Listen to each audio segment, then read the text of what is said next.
बेटी के दिन नियारा गईले पापा समझावेला।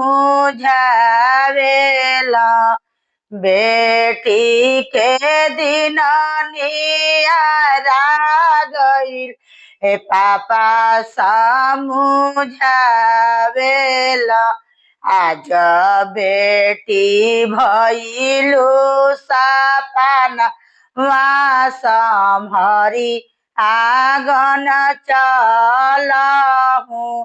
पापा के फाटेला छतिया जैसे रे काकर फाटेला।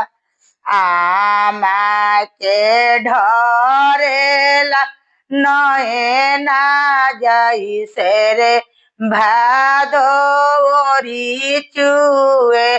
बेटी के दिन नियारा गईले चाचा समझावेला।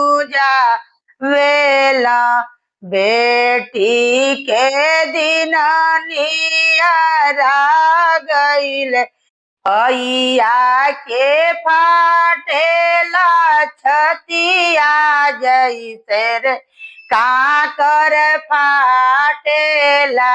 भाभी के ढरेला ना जैसे रे भादोरी चुए।